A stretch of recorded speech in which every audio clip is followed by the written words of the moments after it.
Ce type est le punching bag le plus chafouin de la mer. Salut, c'est Xavier, bienvenue sur Watch Mojo français. Aujourd'hui nous faisons le décompte du top 10 des pires choses qui sont arrivées à Carlo le calamar. Here lie Squidward's hopes and dreams. What a baby. Nous publions de nouvelles vidéos chaque jour, alors abonnez-vous et activez la petite cloche pour ne pas rater la prochaine.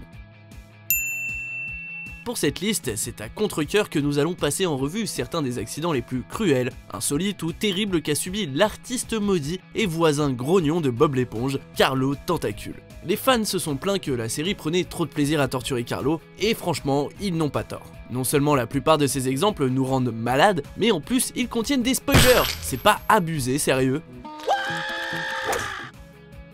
Numéro 10, viré de sa propre émission de télé. It's that easy. Après avoir appris à quel point il était facile de passer à la télévision, Carlo tente de créer son propre talk show. Malheureusement, Bob l'éponge, Patrick et même tout Bikini Bottom s'en mêlent en entrant chez Carlo par effraction pour faire de son émission une fête qui part en vrille. Go team, go! Go team, go! Apparemment, l'émission a un succès fou, mais le céphalopode est viré de sa propre émission. Le pire, c'est qu'il continue d'utiliser la maison et son nom pour faire une série odieusement bruyante, ce qui évidemment l'empêche de dormir. Squidward's house party with your host, Zeus the Guitar Lord. Numéro 9, le stand de limonade de Patrick.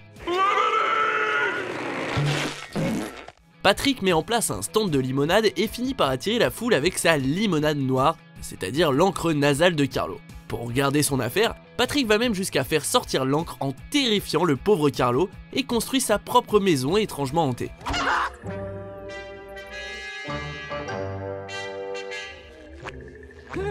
I've lost it.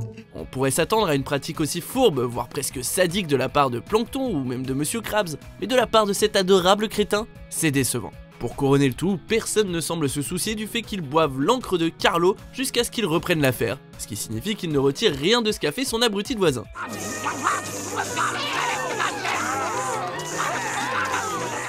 Numéro 8, être coincé dans du ciment. They wouldn't know real culture even if it hit them like a truck full of cement. Quand Bob et Patrick gâchent son moment de détente devant la télé, Carlo quitte sa maison avant de foncer dans un camion malaxeur et d'être recouvert de ciment. Alors qu'on le prend pour un animal sauvage, il est emmené au zoo où les visiteurs se moquent de son apparence hideuse. Oh no, but it's hideous, isn't it?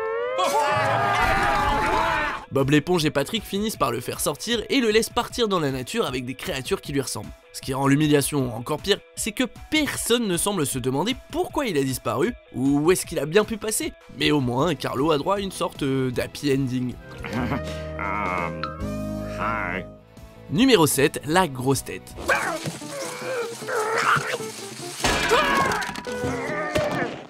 Une fois encore, Bob et Patrick interrompent l'intimité de Carlo avec leurs jeux agaçants, mais cette fois, Carlo reçoit un tel coup sur la tête qu'elle l'enfle et qu'il se met à agir comme un bébé. Le duo agit alors comme un couple de parents puérils, ce qui mène à un nouveau trauma crânien pour le céphalopode. Mais là où ça devient vraiment perturbant, c'est l'idée qu'à chaque coup, Carlo régresse mentalement à l'état de bambin et le fait qu'il ait un petit accident au boulot. Heureusement, un peu de glace ramène notre personnage à la réalité, et on peut tenter d'oublier que l'épisode a eu lieu. Squidward, you're back to your grown-up self. Of course I've grown up. Why wouldn't I be? Numéro 6, perdre son dimanche parfait à jamais. SpongeBob. Good morning, Squidward. Carlo prévoit un dimanche sympathique durant lequel il peut se détendre. Malheureusement, Bob l'éponge et Patrick lui suppriment une bonne partie de la journée en l'agaçant. Il tente de les éloigner avec un nouveau système de sécurité, mais sa maison devient un robot fou qui détruit la moitié de la ville. What are you doing? Pour couronner le tout, à cause de sa maison, il est condamné à faire des travaux d'intérêt général chaque dimanche pour le reste de sa vie avec Bob et Patrick. Tout ce que Carlo voulait faire, c'était savourer son dimanche en paix. Mais grâce à ses bons voisins, il n'aura plus jamais droit à ce luxe. You'll be doing community service every Sunday for the rest of your life. Hey, Squidward, you got one of those too? Numéro 5, condamné au bateau école. Bon voyage, nincompoop. Après avoir accidentellement foncé dans un panneau stop, Carlo est condamné à passer une journée à l'école de conduite de Madame Puff. Bon, comme ça paraît pas bien méchant, sauf qu'il tombe dans la classe de vous savez qui. Bob l'éponge est ravi de partager son cours avec son voisin, mais son admiration est à la limite de l'obsession et du pot de colle. Do you mind? Don't Don't worry, Squidward. We're boating buddies now. Et le fun ne s'arrête pas là, puisque Carlo se fait frapper sans raison à plusieurs reprises, jusqu'à ce qu'il soit trop blessé pour passer son examen final. Si son prochain cours ressemble à celui-là, notre calmar grognon risque d'être piégé dans ses cours pendant longtemps, grâce à son copain de bateau. Numéro 4, Carlo l'éponge et Bob Tentacule.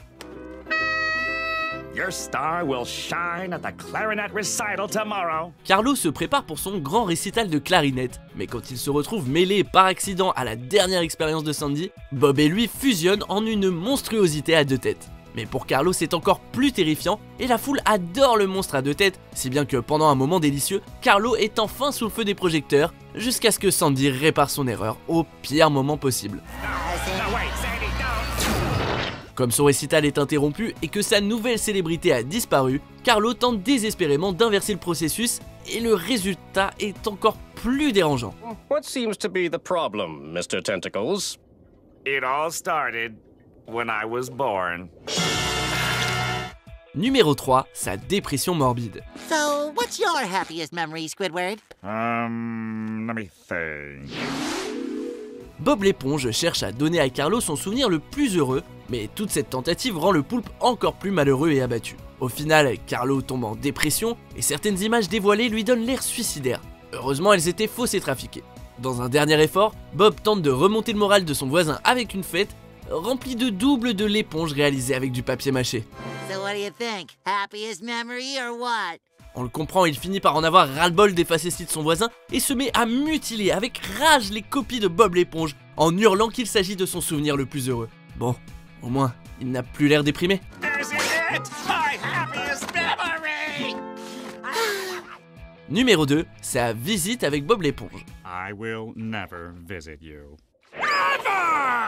Même la maison du céphalopode prend des coups, elle explose, est démolie pendant une partie de golf et la liste continue. Néanmoins, Carlo ne quitterait jamais le confort de sa maison pour aller dans l'ananas de Bob l'éponge, à moins d'y être forcé.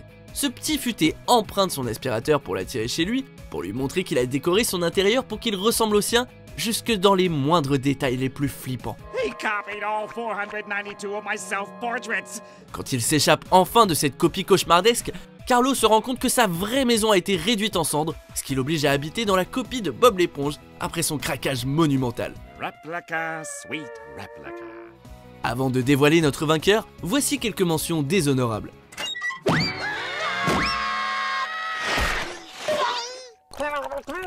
This is all a horrible mistake. Please, we've got to do something. Jellyfishing! SpongeBob. Hey, you laugh just like me!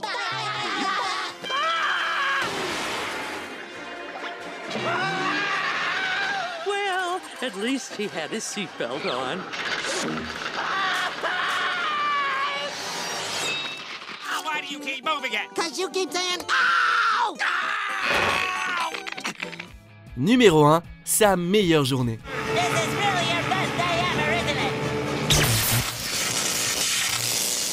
On a vu Carlo se faire mutiler par plein de créatures de la mer, mais là, on a droit à l'une des premières de la série, où le pauvre diable se prend des coups totalement superflus. Après un accident de vélo, Carlo se retrouve dans un plâtre.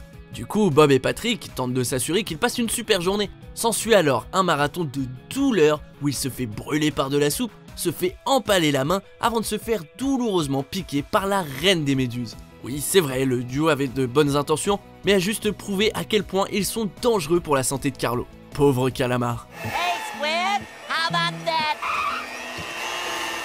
Best day ever. There's always tomorrow.